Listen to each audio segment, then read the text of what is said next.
Um, the title of the talk is Post-Keynesian Economics and its relevance today. For students, faculty, or anyone here at URI who already took Principle of Macroeconomics or Econ 202, the name of John Maynard Keynes should be something that most people are familiar with. The theory of effective demand, the paradox of thrift, the fallacy of composition, Keynesian multiplier model, to name a few.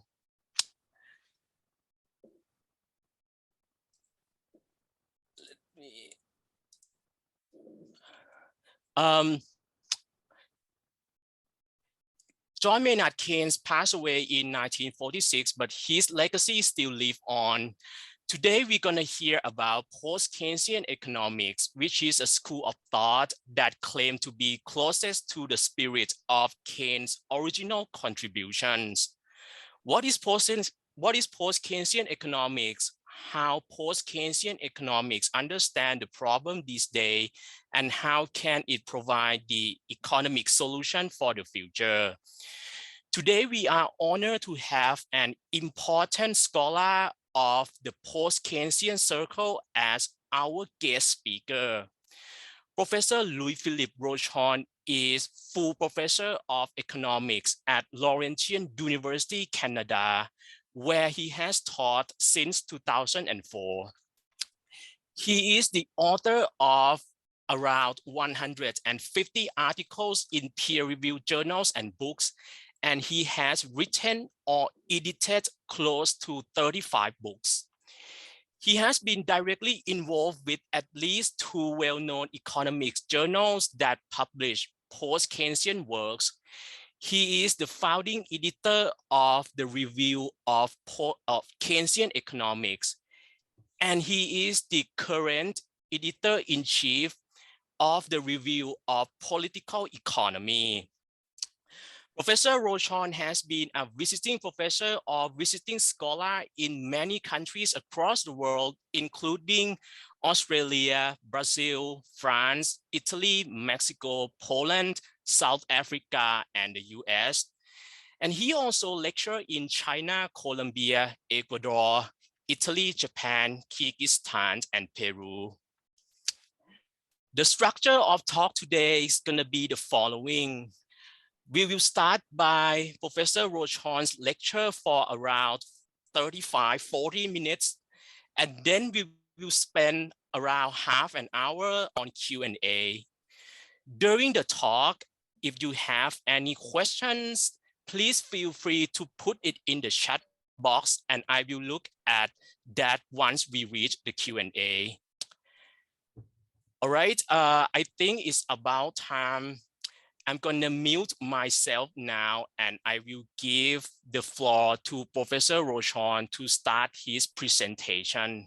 Thank you. Well, thank you very much for those kind words and that introduction. Thank you for the invitation. I am delighted to be with you today, this afternoon, to talk about post-Keynesian economics. Who are we? What are we about? Et cetera, et cetera. So I'm going to, whenever I speak, I try to be a bit more provocative than perhaps I need to be, so I can maybe generate some questions, some debate. And, I welcome all questions at the end. So I'm going to start by sharing. I have a new computer, and look at that, I can share. Perfect. Good. So, the talk today is on post-Keynesian economics and its relevance today. And the word relevance is really important here because I understand this is an undergraduate class. You may not remember the financial crisis of 2007, or 2008, depending on what you think is a trigger. But it was a big deal. And COVID, just as big or bigger. And so the choice of the word relevance means that for me, post-Keynesian economics is relevant to trying to explain these two phenomena, and just economics in general, um, as opposed to neoclassical theory, which I would label as irrelevant to economics. That's provocative statement number one. Okay. Um, uh,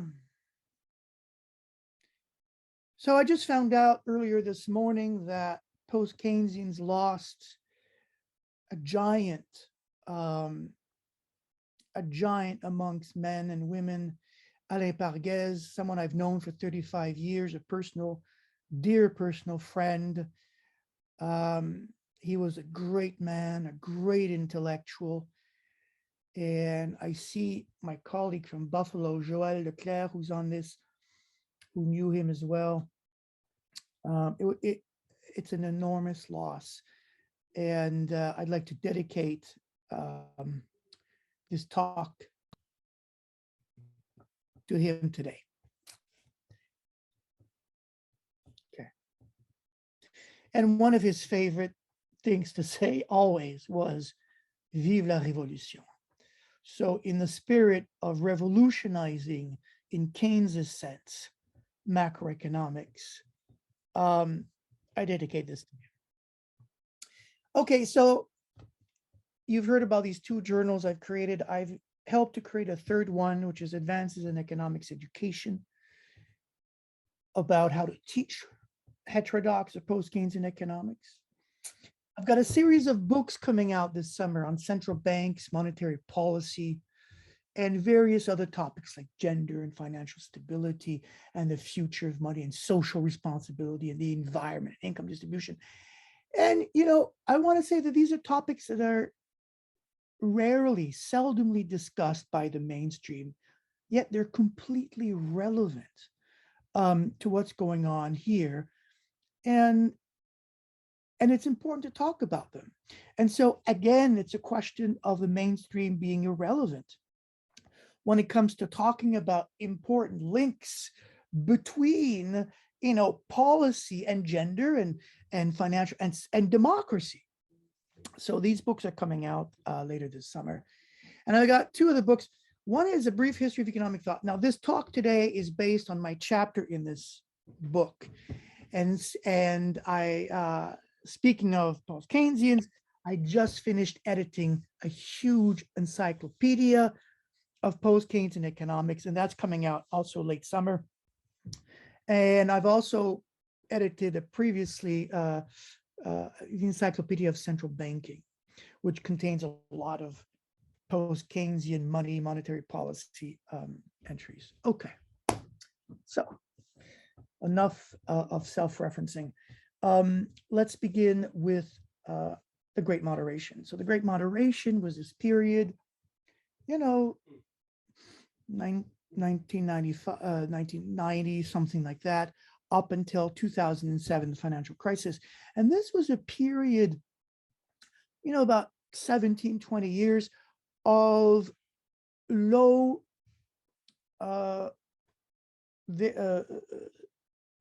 variability in output, low inflation, and the profession at large thought that economists finally understood what economics was about. And George Lucas, oh, sorry, wrong Lucas. One is better than the other. Robert Lucas had written in 2003 at his presidential address at the American Economic Association. He said, we solved the problem of recessions. There you go. We solved recessions. So we solved the ravages of economic cycles. And economists were quite proud of this. And there's lots and lots and lots of quotes about this. And when things started to point towards a possible crash in 2005 and 6, everyone thought that the idea was ridiculous because in their mind, they solved the problem. And so macroeconomics was great, policy was great, And that's what contributed to this 20 years of, great moderation. Of course, that didn't last long. We had the crisis in 2007, 2008, which lasted, a good decade with the ramifications of that crisis. And, it's important to argue, first of all, that the idea of a crisis from the mainstream perspective is impossible, right? These are models that we call fair weather models. They work great when everything is working okay. Now, the mainstream is about the idea of convergence and stability. So if you remember your supply and demand for whatever, you always have these curves and these equilibriums, and your market forces pushes the economy towards an equilibrium. That's your convergence. And your stability is that the forces are pointing towards equilibrium, not away from it. So, I tell my students, if you consider economics as a bowl and you drop a marble in it, the marble will oscillate back and forth or around, and then eventually what's going to happen is the marble is going to go straight to the bottom of the bowl. The forces of gravity, centrifugal forces, are forcing the marble to go towards the bottom of the bowl. That's your convergence, and that's why your system is stable. So the idea that the marble may jump the bowl, or that the bowl may crack, or the bowl may, whatever, is not part of that theory. So everything's about convergence and stability. And so in that sense, economists in developed economies always considered financial crises as something that happened over there, Latin America, Asia, Africa, right? The tequila crisis, the crises in Argentina, the crises in Asia, right? And those countries had crises because they did not have these mainstream policies behind them, right?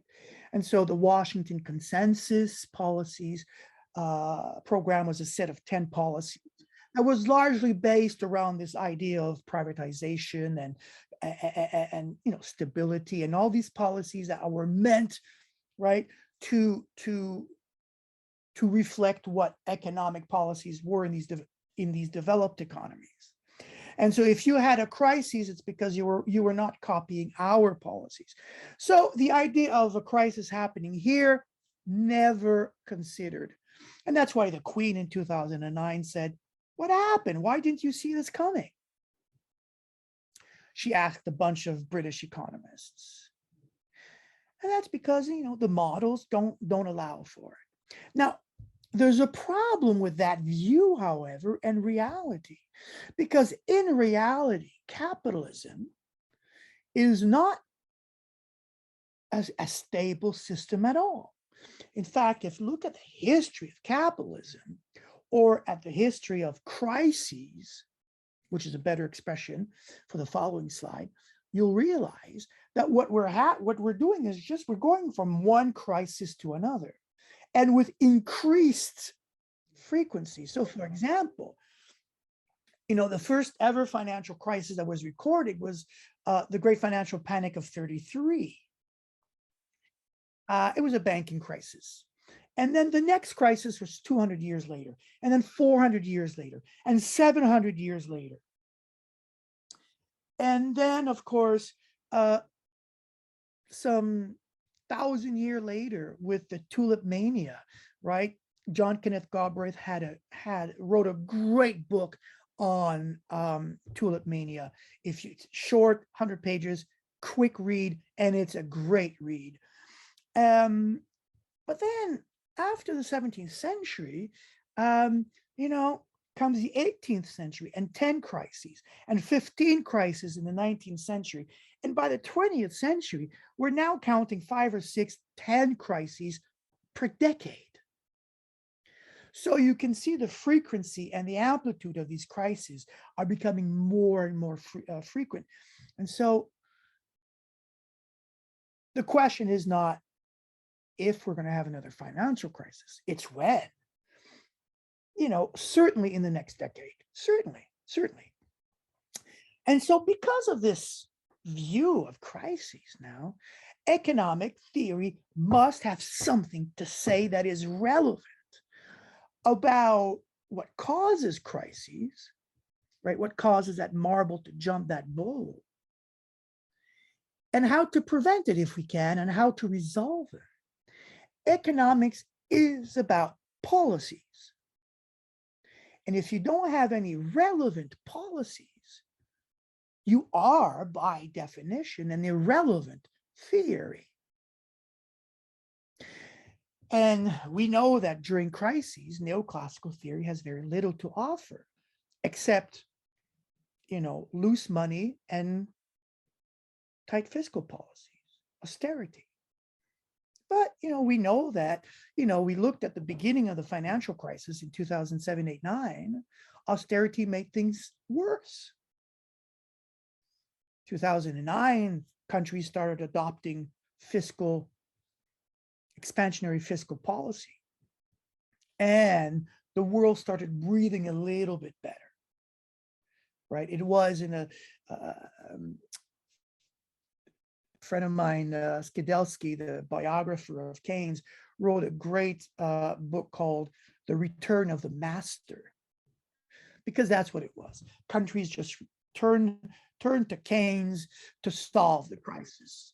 So Keynes was obviously very relevant to solving the crisis. So, when I mentioned convergence and stability and the irrelevance of neoclassical theory, it reminds me of this great quote by Keynes. And we've all heard this quote. At least we've heard the second part of the quote, in the long run, we're all dead.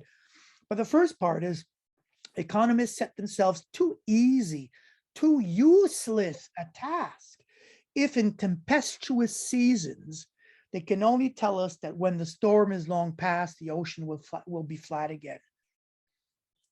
And that's what neoclassical theory is able to tell us. Well, after this crisis, we'll go back to some sort of normalcy. Well, that gives us nothing. It doesn't tell you how we get to normalcy. It doesn't tell us how we prevent the next tempestuous season.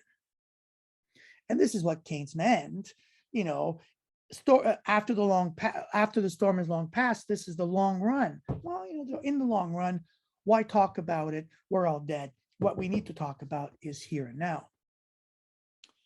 Now, I'm going to start talking now about the post-Keynesians. This was a little bit of a history leading up to this. And you might have heard of, Keynes and Keynesians, new Keynesians and neo-Keynesians, and now post-Keynesians. And it might sound very sort of confusing, right? A lot of schools of thought with very similar names. What's going on? Well, Keynes was Keynes. And I won't talk about Keynes. Maybe you can invite me back in your history of thought class to talk about Keynes. But I want to say Keynesians, new Keynesians, and etc. Well, for me, Keynesians, new Keynesians, they're just neoclassical economists. We can call them short-run neoclassical economists. These are people who think that, in that bowl, maybe that marble will get stuck a bit, or it needs a little bit of assistance, or something like that, that the bowl may have some imperfection, and that's why we call them imperfectionist models. And so the state, the government might just help it along a little bit. But that's not Keynes. These economists did not interpret Keynes properly. They reduced Keynes to a very special case, which is what most textbooks have. But in reality, Keynes was very ambitious with his topic. He wanted to overthrow neoclassical theory, right? He wrote to his friend, George Bernard Shaw, January 1st, 1935, and he says, I am writing a book that will largely revolutionize the way we think about economics. Keynes really wanted to, to create this revolution. But what happened is these Keynesians did not interpret Keynes properly, and that's why John Robinson has called them bastard Keynesians. And that's my view as well. So we have to put them aside if we want to try to understand Keynes's economics. And that's what post-Keynesians try to do. They try to go back to Keynes, but maybe some of the more radical elements, and not just Keynes's general theory, but his other writings, his other books, a little bit before, a little bit after the general theory, which I think is not a great book. It's confusing, it's not well written, and there's some contradictions in the book. There's a sentence that Keynes says, neoclassical theory can come back into its own again, and it's very confusing what he meant by that. So, but nevertheless, Keynes had other things that can inspire us, and post-Keynesians are there to sort of pick and choose, excuse me, these elements. Now, while Keynes is certainly central to post-Keynesian economics, he's not the only one, or he's probably not even the most important scholar in post-Keynesian economics. Michael Kalecki, who is a Polish economist, and I just edited a book on Kalecki's work. There's Joan Robinson, who is, the greatest woman economist who's ever lived. She published, I don't know if you can see this book, maybe, The Accumulation of Capital in 1956, which is where I think post-Keynesian begins. Okay.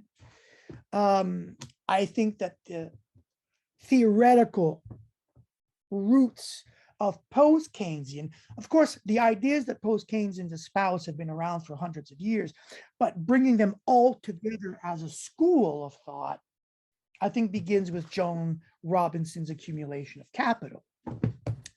And then in 1975, this very important paper in the Journal of Economic Literature by Alfred Eigner and Jan Kregel,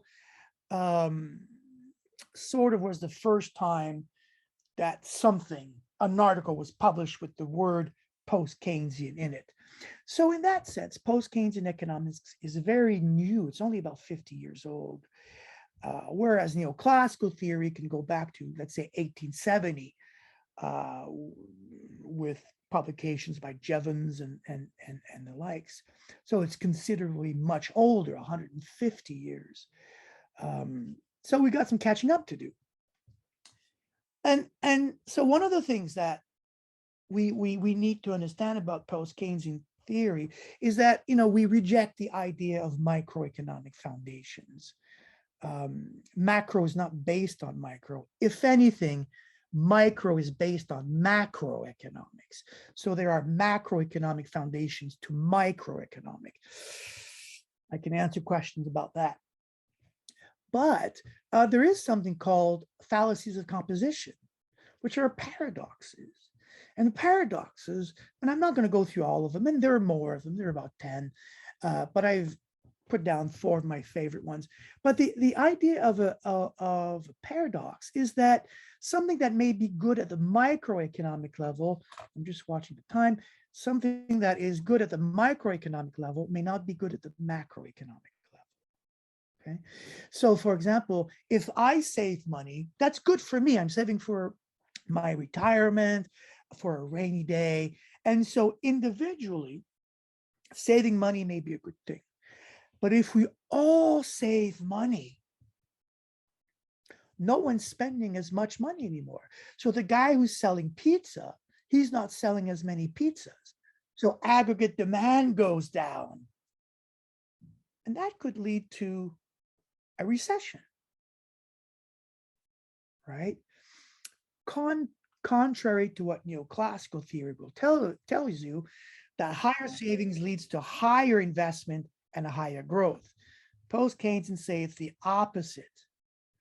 High savings lead to less aggregate demand, less growth. Okay. So with this in mind, let's start talking about the different elements of post-Keynesian economics. The first is realisticness. You know, we need to ground our theory on a realisticness or realistic view of society. This is straight out of the general theory. We need a vigilant observation of the real world, according to Keynes. If I had $1 for every time I used the words real world, I wouldn't need to save anymore. I'd be rich. And so, you know, when you look at neoclassical economics, it's really about the individual. It's about the representative agent. And we assume that everybody else is the same. And so to look at agents in toto, we simply, you know, sum up individual agents. And that gives you the macro. As opposed to, you know, for post-Keynesians, we have to think about people are part of a social class. There are workers, and there are low-income workers and high-income workers. And there are CEO, there are different types of workers. We're not all the same. And there are different types of companies. It's not just perfect competition and monopoly. There are big firms, small firms, intermediate firms. And these firms, you know, some are vertically integrated, some are not. Some depend on, as we all know, goods parts being, you know, manufactured abroad. And that might lead to, you know, problems in getting parts to markets like we have now. And so, you know, we have to be aware of the real world. And, you know, on the opening page or page 3 of the general theory, right, Keynes says the characteristics of neoclassical theory are not the ones of economic society in which we live. And if we follow them, the result is that its teaching is misleading and disastrous. I would say dangerous if we attempt to apply them to the facts of experience. Washington consensus, austerity. These are all policies based on neoclassical ideas that were disastrous. Okay. And this great quote by Joan Robinson, why not? The purpose of studying economic theory is to look through the veil of money to the realities behind it. And I was going to say, this other quote was that Joan was saying, you know, we need to learn economics in order not to be fooled by economists. I should have put that quote there. A monetary economy of production. Oh, there's a lot to say there. And I'm kind of running out of time, but, you know, in neoclassical economics, pick up any textbook, go back to your introductory, go back to intermediate macro. And we taught you wages, employment, growth, inflation, output, investment, prices, production, without once talking about money, right? When you have that aggregate demand curve, when you have your, you know, your IS curve, you know, well, you don't have money per se. You have wages, but you can have people paid in corn prices. You have relative prices. You have real investment. So you don't need money to talk about economics. And that's added much later at the end of the textbooks. In Mankiw's textbooks, it's chapter 17, right? So, and that's because they see money as a result of barter, right? In barter, you exchange. You don't need money. Money makes things easier. But anthropologists will tell you barter never existed, right? So this was a myth. There's a great article that I'm translating in English in my journal called The Myth of Barter. And you know, when it comes out, I hope you read it, and it's used by professors. Whereas Post-Keynesians believe that, well, you can't talk about wages, employment, growth, inflation, output, investment, production without first understanding money. Companies need to be financed. Production needs to be financed. Schumpeter says that in a monetary economy, money enters on the ground floor of your analysis. You have to hire workers, but you have to borrow money, line of credit, to pay wages. You want to buy goods, well, you have to have money. So, a monetary economy of production, and this is a great quote by Joan, of course. And I just want to say, for provocative reasons, don't talk about the supply of money ever again. It's not important. And most economists, there's probably a large consensus about that now. There's no need to talk about the supply of money. Social classes in power, like I mentioned, workers, low income, high income, large firms, small firms, and that leads to conflict. And that leads to, workers wanting higher wages and companies wanting higher prices, which reduces the real wage. Higher nominal wages leads to, lower profits. So they need to raise prices.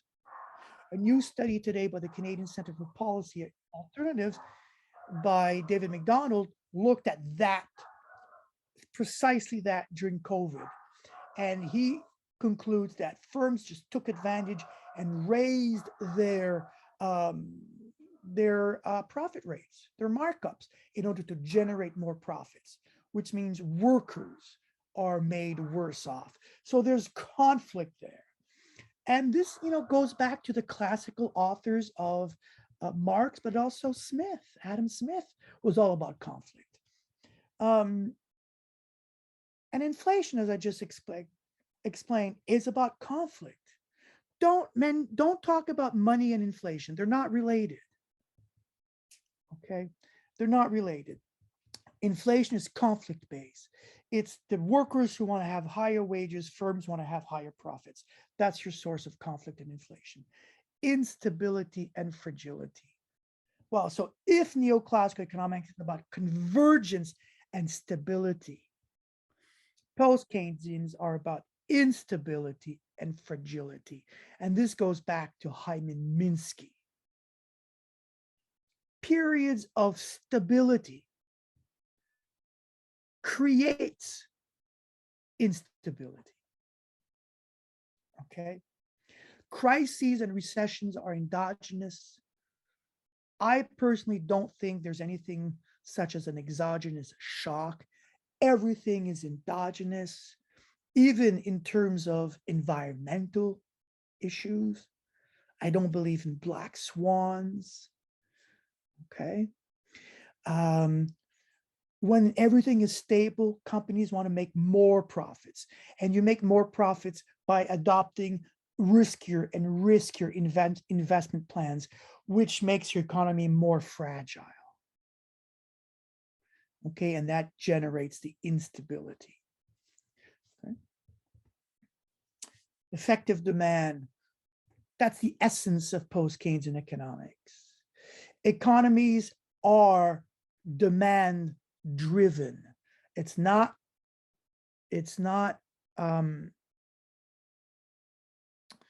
Say's law. It's all about demand. If anything, demand creates its own supply. It's flipped around. And in demand, effective demand, you have consumption, of course, you have government spending, but you have investments. And you have to understand what drives investment. It's not interest rates. Right? There's a lot of, empirical evidence that shows that interest rates, I would say incremental changes in interest rates, don't impact investment decisions. And Sharpe and Suarez, this is the New York Federal Reserve. So it's not these crazy lunatic post-Keynesians like above, Mark Setterfield, Stephen Fazzari, who are saying it.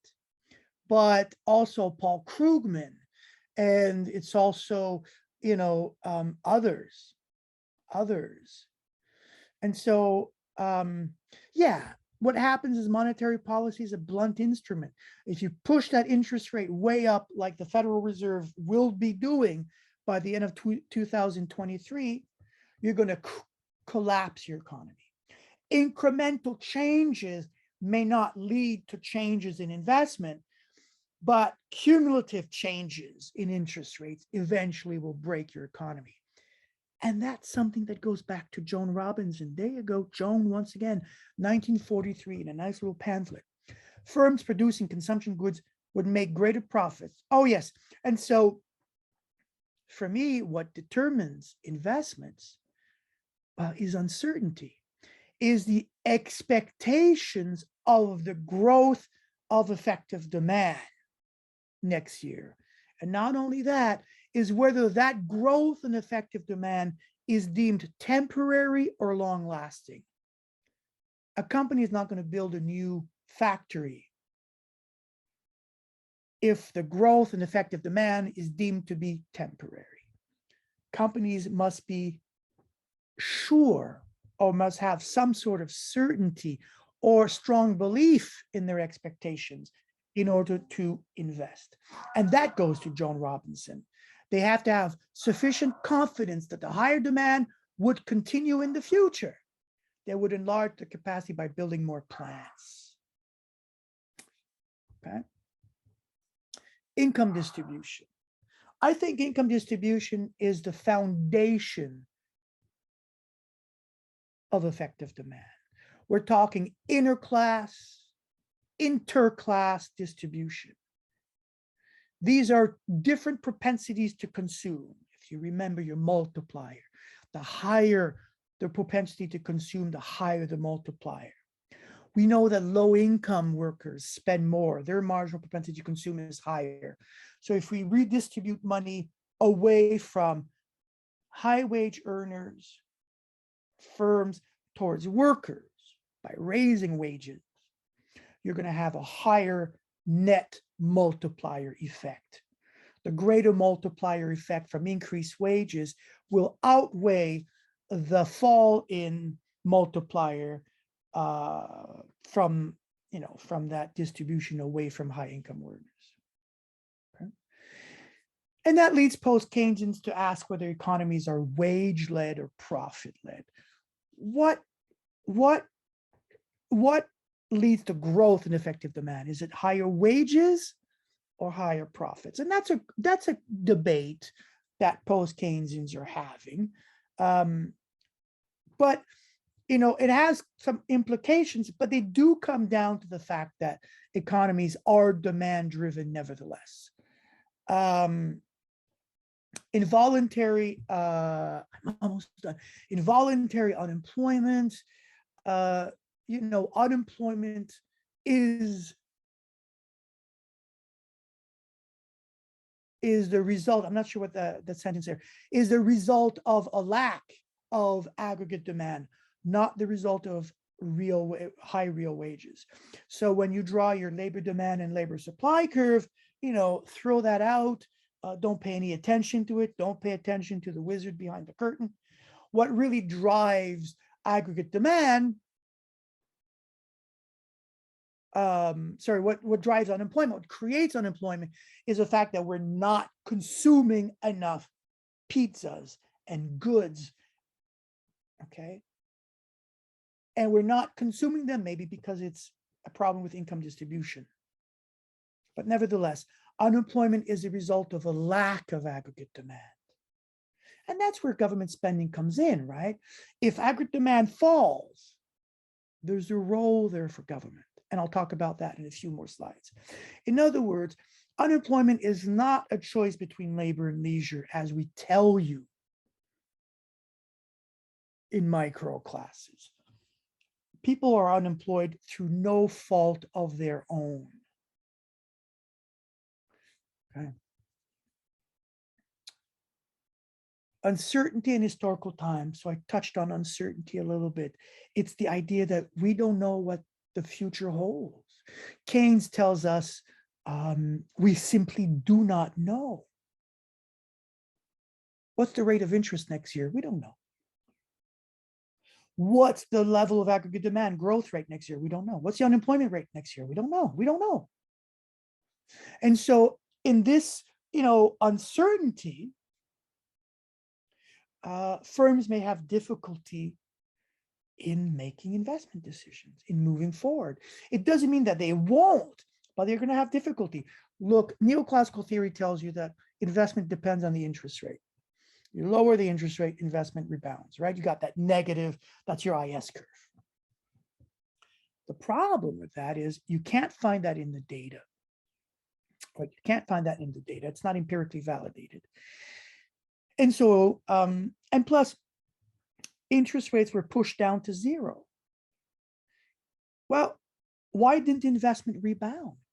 Well, it's because even at zero interest rates, there was so much uncertainty about the growth of the economy that no one wanted to invest.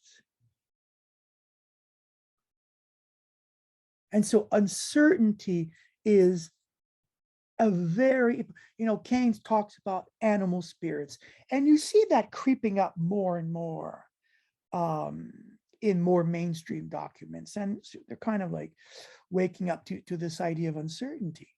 And, it's a very strong concept. And so, how do we manage uncertainty? We've got to move, we can't be paralyzed. We have to somehow make decisions. And there's we have to discuss, well, how do firms make decisions in periods of uncertainty? Okay.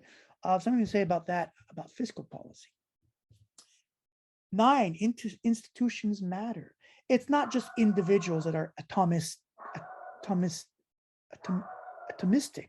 Anyways, it's not the Homo economicus. It's people are part of social classes. Companies have oligopolistic firms that have control over pricing decisions. We have banks that are not financial intermediaries. And so, all these institutions will affect how individuals, consumers, firms behave. Finally, fiscal policy. And that's it. I'm done. 5 minutes over. I apologize. Monetary policy is clumsy. I said that before. I've just written a paper that's coming out called The General Ineffectiveness of Monetary Policy. Right? Incremental changes don't impact investment, but a cumulative 12, 15 increases in interest rates will impact the economy. And it will collapse the economy. And when the economy collapses, uncertainty comes in. Firms don't want to invest. Consumers don't want to consume. There's a possibility of deflation, what we won't talk about, but there's a role there for the state. Right? There's a role for the state. And we're used to, hearing about the state having very limited resources. But, we can't say that anymore, not after COVID. We realize now that the only limits on state finances are political forces. The state can spend as much as it wants, especially national states, as much as it wants. We saw in Canada, the deficits went up 20 times pre-COVID levels. We used to tell us, we don't have money for daycare. We don't have money for, more more investment in healthcare. But during COVID, we found that money. And so when a government says we can't afford daycare, which I have to say, we have national daycare now in Canada. Very proud of that. When governments say we can't afford something, what they're really saying is, we don't care about workers and daycare and higher minimum wages. We can afford it, no problem. We just don't want to adopt those policies. And we know that rather than crowding out effects, there are crowding in effects with government spending or important fiscal policy multipliers. And I wrote back in 2008 about how those policy multipliers change a lot. And one of the things that I wrote, and to this day, I think I'm the only one who have written it, and I have to try to find someone to help me prove it empirically, is that the value of the multiplier, the fiscal multiplier, is policy dependent. The more the government spends, the higher the fiscal policy multiplier. So the conclusion is spend big or don't spend at all. So that kind of ends my presentation. I hope you, and I can't seem to be able to stop share. Oh, there you go. And I hope you saw sort of the what I'm trying to get at is, what is post-Keynesian theory, and through the cracks, understand why it's relevant to our economies in good times, in bad times, and in really bad times. Thank you very much. Thank you so much, Louis-Philippe. It's a great presentation on post-Keynesian economics. So now we're gonna come to the Q&A session. And if any of you has any question, you can unmute yourself and jump onto the conversation. There's a brief comment here by Thomas. Being a post-Keynesian, are there any mainstream post-Keynesian deals that you yourself do not agree with? Yes. I won't mention names, but Joel probably knows who I'm talking about. But there are some I call them neoclassical post-Keynesians, people who are sort of iffy on their theoretical models, and they reach interesting policy prescriptions. But post-Keynesians, we have different strands. And myself, I'm an eclectic. I take a little bit of this, a little bit of that, and I sort of bring them together. For sure. And regarding the question on Kaletsky, yeah, that was a great 1971 paper by Kaletsky on full employment. And then, that's completely relevant today. And in fact, that paper, I've seen it quoted many, many times in the last 10 years. And so I would say that not only is Kaletsky more relevant today, but certainly that paper more relevant. And, I just want to take the opportunity to say that a lot of the ideas, and I didn't get into open economy stuff, but a lot of the ideas that post-Keynesians defend that used to be considered blasphemous are adopted by the mainstream now. And they sort of integrated into a neoclassical framework. But a lot of our ideas are being adopted by the mainstream. They don't give us credit for it, but so be it. Yeah, there's one question here from Aidan asking that, what do you think is the most overlooked argument or belief Keynes had that has not impacted modern economics as much as it should have? Well, I think, you're putting me on the spot, but I would certainly say the concept of the euthanasia of the rentier. I have a paper coming out on Keynes's not of full employment, but Keynes's concept of full investment, which is sort of this euthanasia of the rentier. That the rentier class, and when I talked about the conflict, I talked about workers and I talked about firms, but also the rentier class, people who earn income from just owning income earning assets. And Keynes wanted to eliminate that rentier class, and I wrote a series of papers with Mark Setterfield on interest rate rules in that spirit of income distribution and rentier class and conflict. I would certainly say, and we did see, when interest rates were pushed down to zero, we did have this euthanasia of the rentier for quite a while, but I would see that more as a permanent policy than one of temporary crisis policies. So Brian is asking that, what do you think the biggest reason is for crisis occurrence being more frequent now than it has been in the past? Yeah, well, I think it's just that it's all financial. And, yeah, so it's all financial. It's all firms wanting to push for more profits, adopting riskier positions, increased debt loads by households. So it's all these financial conditions. And, we do live in a monetary economy, which includes finance. But the mainstream, believe it or not, the mainstream never talked about finance, never talked about debt loads, right? Up until 2007, 2008. So, I mean, these are the concepts, I think. And look what's going to happen. Canadians are among the most indebted people in the world. We have high debt loads. If interest rates go up too high, what is that going to do? It's going to have some sort of a debt-fueled recession. And Joëlle Leclerc, who's on here, she's an expert on this question, having done some wonderful work on it. And yeah, I think that that's certainly in 2022, or probably in the last 20, 25 years, that certainly is a cause.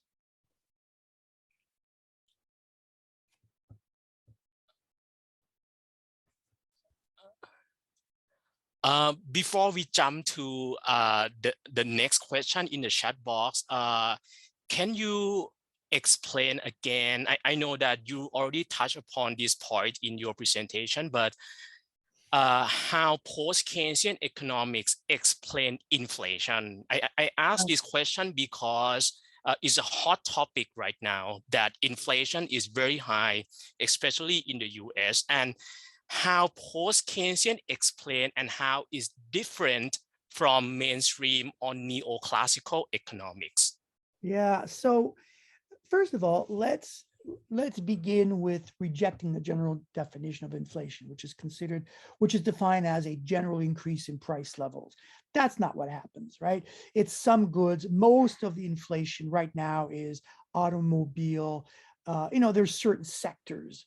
So that's not a general increase in the price level. Second of all, inflation in neoclassical theory is your typical definition of too much money chasing too few goods. And, they're going to blame, for example, the period of low interest rates as the cause. They're going to blame Biden and his fiscal package for creating, and you hear those arguments. But in this case, inflation is not caused by that. And I would argue that, demand plays a small role in the overall inflation rate. I think most inflation rate is caused by issues, concept questions, problems on the supply side. So maybe increased wages relative to productivity growth, maybe, higher costs of production, tied to war, to goods not circulating properly, not making it to market. So I think that these are issues, and we thought that last year we thought these problems would have gone away by now, but they're not. But they're still persisting. But it doesn't mean that they're caused by demand. And the problem with raising interest rates is raising interest rates will not make a difference with, how do we say chaîne d'apprivoisonnement in English, Joëlle? The supply chain. The supply chains, thank you. Raising interest rates is not going to reduce the supply chain problem. It's not going to make, 7,000 truckers appear overnight. It's not going to, so raising interest rates has nothing to do with especially this current level of inflation.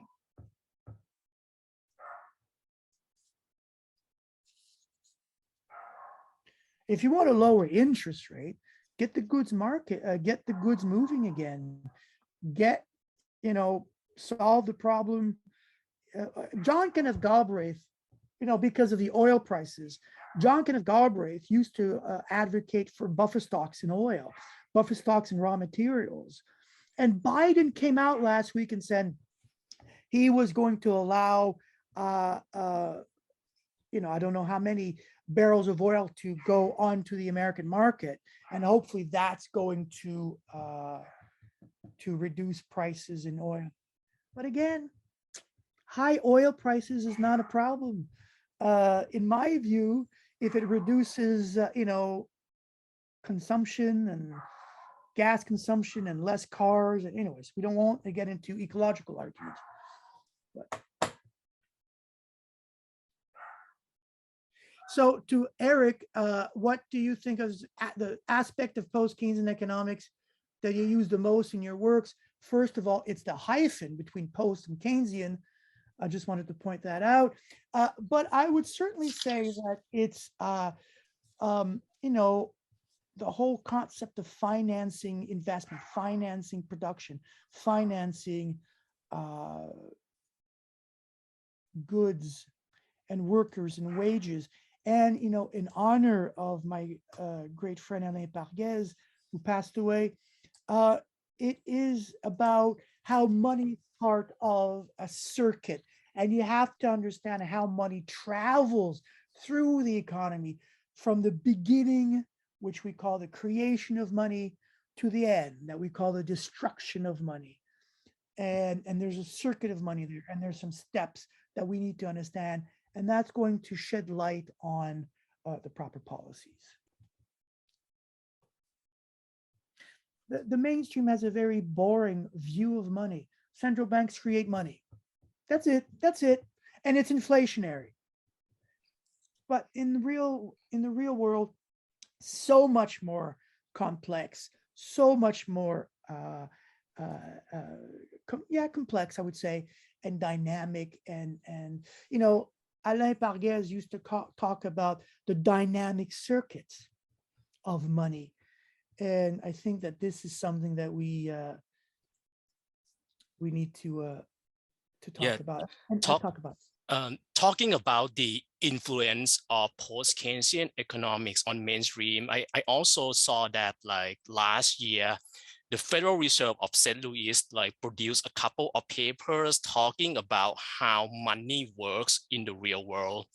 And basically it's post-Keynesian economics. And I also see that there's one latest article that just got published in Review of Political Economy, right? And I think it's written by some people from the Federal Reserve of St. Louis. And I think that they produce a couple videos to explain that this is how money works. And what they explain basically is a post-Keynesian views. Yeah. So that paper, I reached out to the author when I saw that. If you hear a dog barking, that's my dog Maynard, by the way. I reached out to her when I saw the working paper at the St. Louis Fed, and the paper was called "Rest in Peace, Money Multiplier."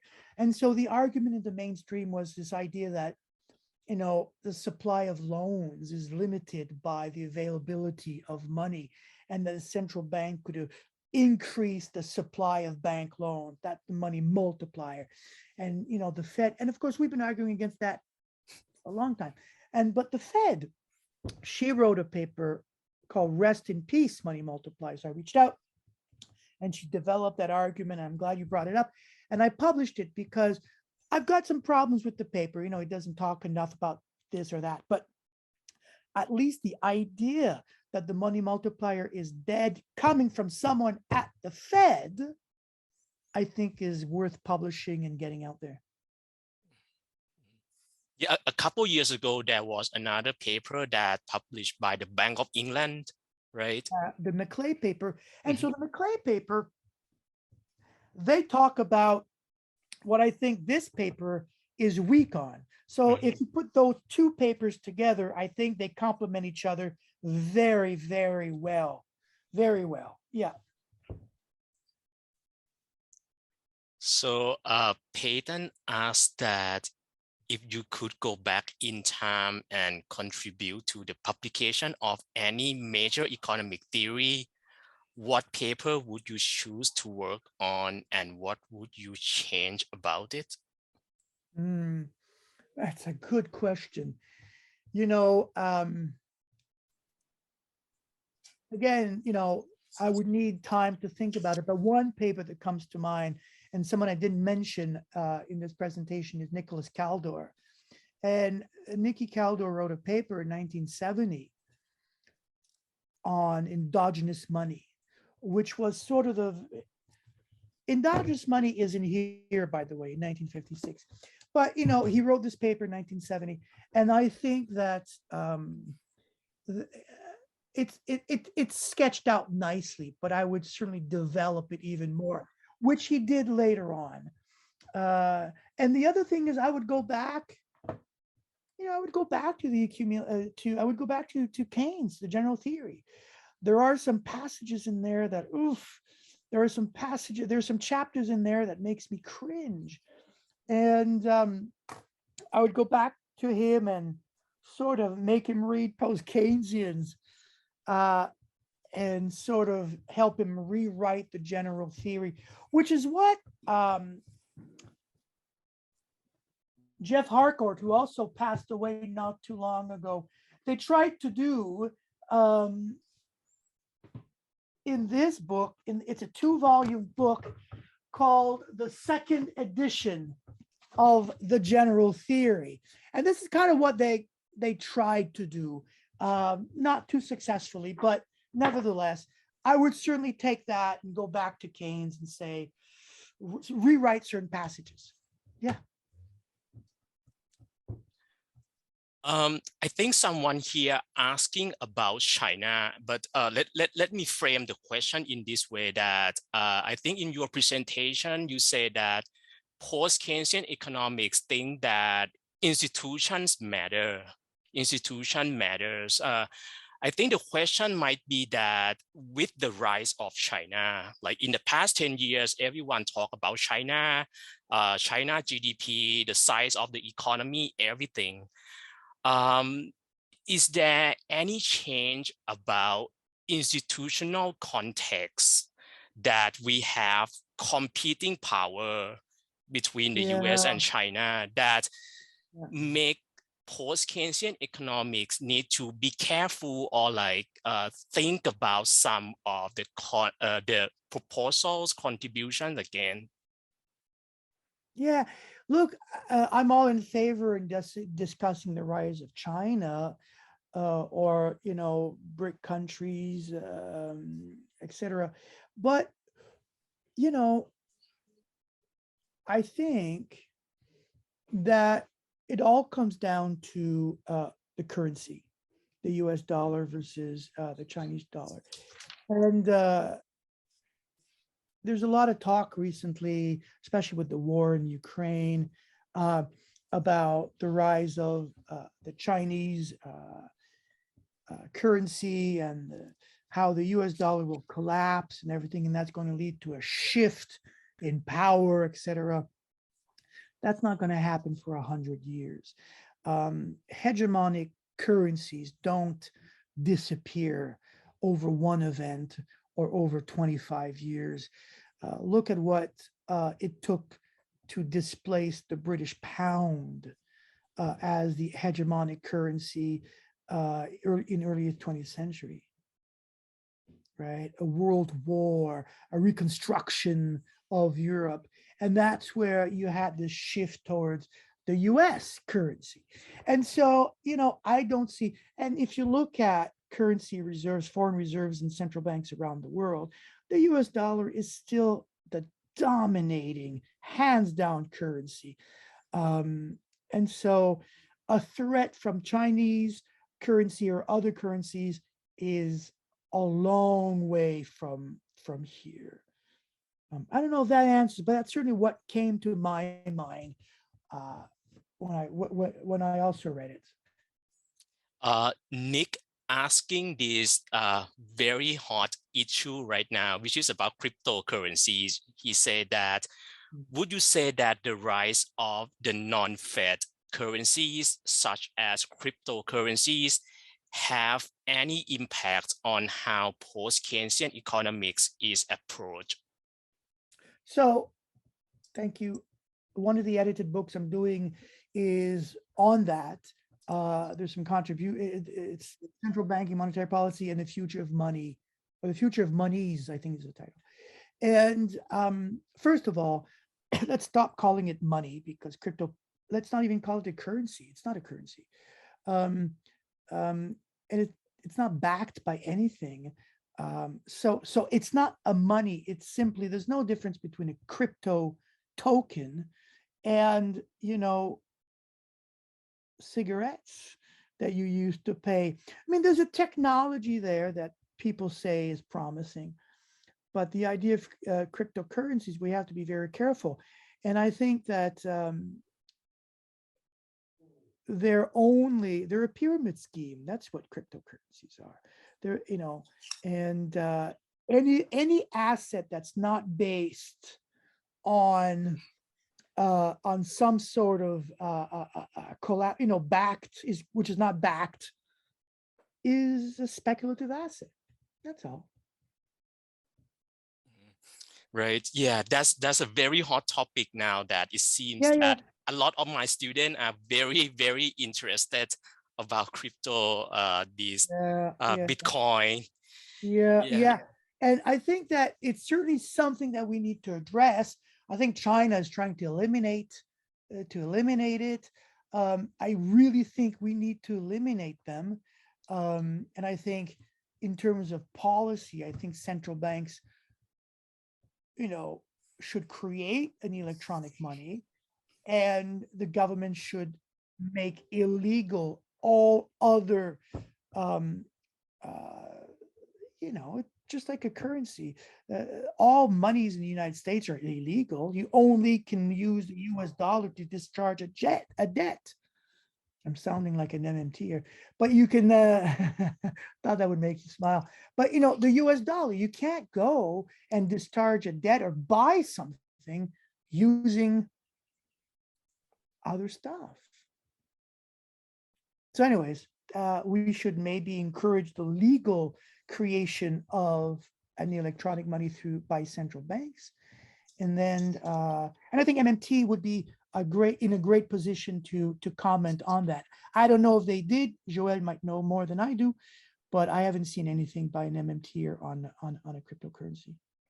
Yeah, they probably do have something. I myself, from what I hear, you're basically saying the same position that most MMT people would have on it, is that it's an asset. It's not, and also one of the reasons, like, people are asking, why is it that we want to eliminate them? Well, a lot of these assets, like cryptocurrencies, the reason why people are wanting to hold them or use them is for illegal activities. So do we want to make an illegal activities more prevalent in the economy, or an underground economy more important? And so that's one of the reasons why do we need that kind of currency? And right now it's all speculation, so it's actually causing massive instability, and that's really what we want to avoid in the economy, because we're talking about trying to create stability for people's day-to-day incomes and production levels, etc. So I hope that helps a little bit. No, it does, and thank you. I forgot about the illegal side to it. We have around like a couple minutes left. So there should be around like a couple questions, 2 or 3 questions. Let me ask my last question for myself. Today I taught the class about public debt. And the public debt around the world right now is like skyrocketing, right? In the US is around 140, 150% of GDP. And many advanced countries in the world, the public debt is very high. Should we worry about that, and why or why not? So, Joelle is an expert on this question. She wrote a paper years ago, which showed the flow of funds, and that's one of the fallacies of composition. That public debts is only is the mirror image of private profits, so private sector profits. And so, there's always someone gaining from a public expenditure. And, I mean, But these are old questions that we used to ask in the 80s. Not that I was, that old back then, but I remember, who owns your public debt? Well, it's Canadians. We owe our debt to ourselves in our currency. It's not the same thing as Argentina or Brazil. So there could be potential problems with public debt if it's in foreign currency and your currency is devaluating. But, as long as you're the master of your own domain, as Seinfeld would say, and it's your debt, your currency, someone's holding it at the end of, someone's holding the other end of the stick. And there's no reason for that stick to break or crack or anything like that, right? So, I'm not certainly concerned about it. And just in Canada, our public debt went down, by 20-30 billion dollars just in the last, year, because the economy, did a little bit better. So these things tend to resolve themselves. And, what was the alternative? Let people starve to death? I mean, we get something from public spending. We get better infrastructure, better education. In Canada, we're getting a national daycare across the country, $10 a day to put your child in daycare. We have national health care. We're talking about a national dental program. We're getting better schools, better, so the real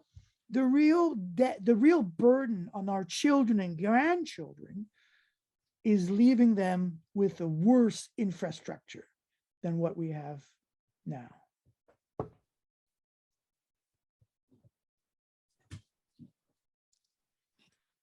Right. I think that's going to be all for today. Thank you so much for everyone who's attending this talk. Thank you, Professor Rochon, for his time, his lecture, and his wonderful discussion. Thank you again today. Just answer Adele's question. Okay, sure. Look, I'm not saying you have to spend your money. It is a fallacy of composition if everybody saves money. Everybody wants more savings for whatever reason. But that just points to, and I'm not saying go on and not save. No, save. But there will be some macroeconomic effects. But that's for the government now to come in and fill that void.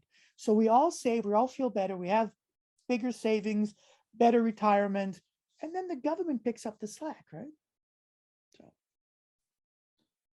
you're welcome, Thomas, Brian, Liam. And thank you for inviting me. All right. Yeah. Okay. Thank you everyone for today. And I wish everyone to have a good rest of your day and a good weekend. Thank you. Thank you, Pete. Bye-bye, everyone. Bye.